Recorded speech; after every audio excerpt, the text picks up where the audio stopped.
et messieurs, nouveau rebondissement du côté du Proche et du Moyen-Orient. Monsieur Donald Trump se prononce à nouveau et dit qu'il n'exclut pas de bombarder l'Iran à nouveau. Ah oui, Monsieur Trump, face aux journalistes mainstream, les journalistes internationaux, vient à nouveau de brandir une nouvelle menace de frappe contre l'Iran. Mais il dit quoi? Il dit que je ne suis pas encore certain. Vous comprenez? Il ne s'est pas arrêté là. Il est encore allé en profondeur. Selon lui, j'espère que nous n'aurions pas à faire la guerre. Mais nous pourrions devoir leur porter un coup important. Ils n'auront pas à faire la guerre. Mais aller bombarder l'Iran, c'est déjà une déclaration de guerre. Aller frapper sur un autre État, c'est une déclaration de guerre. C'est d'entrer en guerre. Bon, peut-être pour Trump, il pense qu'il va se lever avec son armada de combat et il part, il frappe, il repart se positionner et puis les Iraniens ne vont rien dire, ne vont pas riposter et ne vont rien faire. Mais non, Monsieur Donald Trump se trompe encore à nouveau. Parce qu'il est irréaliste que tu dis que tu ne veux pas aller faire la guerre, mais tu veux juste aller infliger un coup dur à l'Iran. Et puis les Iraniens vont rester les bras croisés. Ça serait un déclenchement de guerre. Ça serait un déclenchement de guerre, mesdames, mesdemoiselles et messieurs. Alors que pourtant, hier, il avait dit que lui-même, il a abandonné l'initiative d'une nouvelle confrontation par la demande, bien sûr, sur le biais d'un multiple pays du Golfe et qu'il a rejeté. Mais aujourd'hui, Donald Trump dit qu'il n'exclut pas une nouvelle attaque en Iran. Alors, mais pourquoi est-ce que Trump avait essayé de rejeter plus précisément la demande des pays du Golfe? Évidemment parce que les armes qu'il avait envoyées au Kurdes côté iranien ont été arrêtées. Ces armes ont été capturées et beaucoup de Kurdes et des terroristes ont été neutralisés. Oui, l'Iran a neutralisé tous ces gens-là. C'est pourquoi ça a déstabilisé le plan américain. Vous comprenez? Il faut remettre le plan américain sur pied, envoyer encore de nouvelles armes aux Kurdes iraniens pour lancer une confrontation terrestre. Vous comprenez? Des manifestations armées sur le territoire iranien. Alors, en d'autres termes, Donald Trump compte lancer une telle pareille opération terrestre et aérienne, sachant bien que la cargaison militaire israélo-américaine est déjà sur le territoire iranien. C'est ça même la base, parce que pour eux, le but, c'est de troubler, de lancer un trouble sur tout l'étendue du territoire iranien. C'est de s'emparer de l'uranium enrichi iranien. Le but pour l'Amérique, c'est de renverser le régime au pouvoir grâce aux manifestations armées. Ah oui, parce qu'il a vu, ils ont échoué et il serait irréaliste de changer le régime en place. C'est irréaliste. D'abord, c'est irréaliste. Il faut d'abord le savoir. Il y a plus de 90 millions d'Iraniens et qui sont prêts à monter au pouvoir s'ils sont nommés. Donc, c'est irréaliste de changer le régime en place. Mesdames et messieurs, Trump dit quoi par la suite? Mettez beaucoup de j'aime, mettez suffisamment de j'aime. Partagez la vidéoconférence au maximum, car notre but, c'est d'informer le million de personnes.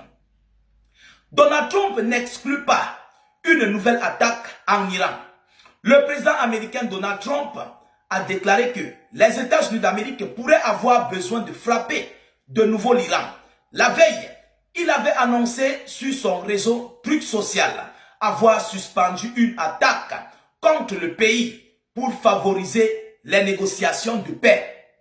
Bon, alors, maintenant que l'Iran a donc répondu sèchement à l'Amérique et l'Iran a rejeté toutes les exigences américaines, il brandit à nouveau une nouvelle attaque contre l'Iran.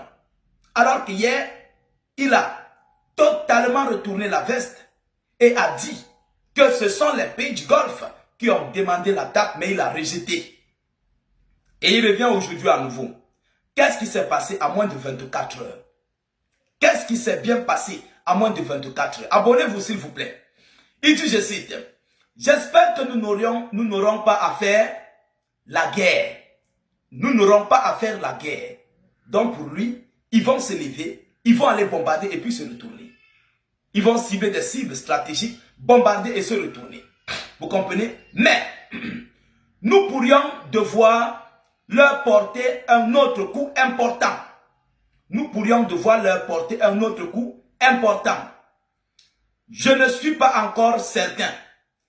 Nous le serons, vous le saurez très bientôt, a déclaré M. Trump aux journalistes.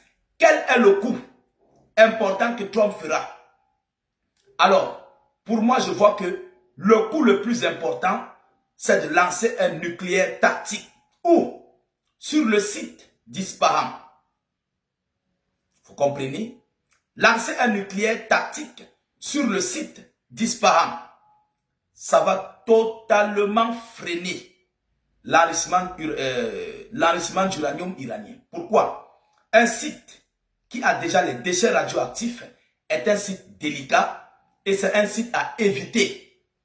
S'il frappe un missile tactique sur le site d'Ispahan où il y a l'uranium enrichi, il va falloir beaucoup de mois, beaucoup de semaines, voire même quelques années pour que les Iraniens s'en vont là-bas et rechercher à reprendre cet uranium-là. Parce que la zone serait déjà désormais impactée par les déchets radioactifs.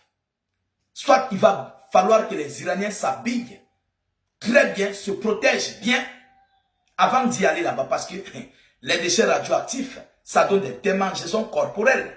Ça brûle le corps, ça brûle la peau. Ce n'est pas du n'importe quoi. Ça brûle la peau. Vous comprenez? Et ça envoie au repos éternel. Lorsque vous respirez l'oxygène de cet endroit-là, vous risquerez d'être totalement envoyé au repos éternel. Mais il y a les mesures de protection. Il y a des vêtements uniquement faits pour ça. Vous comprenez? Il y a des vêtements faits pour ça, pour entrer dans ce type de zone. Vous comprenez un peu? Alors, qu'est-ce que Trump dit par la suite? Il a affirmé avoir décidé la veille, à la dernière minute, de ne pas bombarder l'Iran. Il s'est ensuite contredit en déclarant qu'il avait déjà pris la décision de frapper lorsque les dirigeants du Golfe l'auraient contacté pour le convaincre de patienter.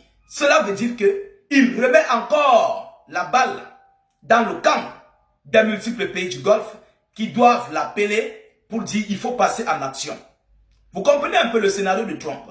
Trump maintenant veut se transformer en un missionnaire appelé par les pays du Golfe.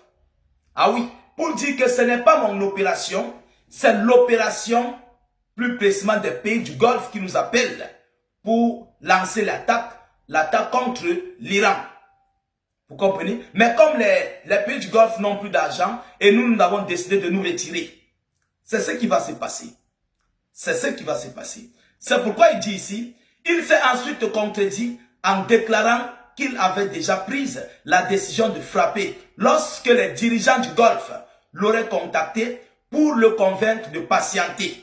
Donc les dirigeants du Golfe qui commandent désormais l'Amérique. Donc ce qui veut dire, ce sont eux qui gèrent ce conflit. Ils payent l'Amérique. Rien n'est fait au hasard.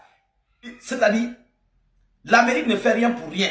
Ils versent beaucoup d'argent à l'Amérique pour permettre ces multiples frappes. Vous comprenez un peu? Interrogé sur la durée qu'il était prêt à attendre, le président américain a donné un calendrier vague. Je parle de 2 ou 3 jours. Peut-être vendredi, samedi, dimanche. Peut-être au début de la semaine prochaine, en période limitée, a-t-il déclaré. Mais il n'y aura jamais de période limitée. Il n'y aura pas de période limitée. Dès lors qu'ils vont frapper, les Iraniens vont répliquer. Les Iraniens vont répondre, ils vont riposter. Ils vont passer à l'acte. Ils vont frapper l'Amérique, dans les intérêts américains, bien sûr, dans le Golfe. Ils vont frapper tous ces pays du Golfe qui ont participé, plus précisément, par leurs multiples sites aériens comme terrestres. Donc, il n'y aura jamais une période de guerre courte. Sauf si l'Iran réplique.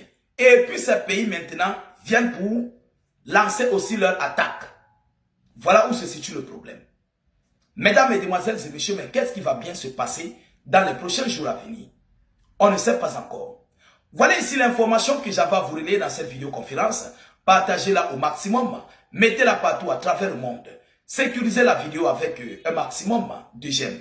N'hésitez pas à vous abonner pour ne plus rater la page, mais aussi ne plus perdre nos vidéoconférences. Je vous reviens tout à l'heure pour une prochaine série d'informations. Soyez encore salués une fois de plus. Ciao, ciao.